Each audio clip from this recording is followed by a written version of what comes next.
పితా పుత్ర పవిత్రాత్మకు మహిమ కలుగునుగాక. నేటి కారుణ్య వాక్కు. అందుకు యేసు అతనితో ఇట్లనెను, మీ పరిసయ్యులు గిన్నెలకు పళ్ళెములకు బాహ్యుది చేయుదురు, కానీ మీ అంతరంగము మాత్రము దౌర్జన్యముతోనూ దుష్టముతోనూ నిండి ఉంది. లూకా శుభవార్త 11వ అధ్యాయము 39వ వాక్యము. ప్రభువునందు ప్రియ దేవుని బిడ్డలారా, సహోదరి సహోదరులారా, నేటి సువార్తలో యేసు ప్రభు పరిసయ్యుల కపటత్వాన్ని గురించి తెలియజేస్తున్నారు.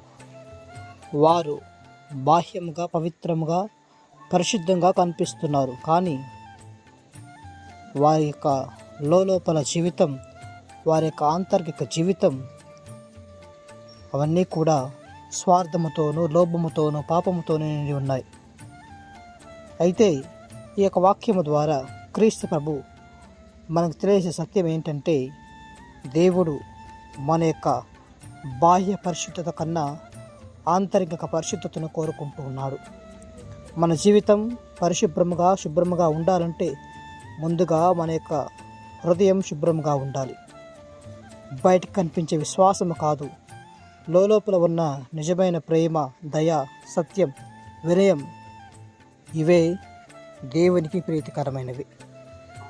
మనిషి లోపలి హృదయం శుభ్రముగా ఉంటే బయట జీవితం సహజంగా పరిశుద్ధంగా ఉంటుంది.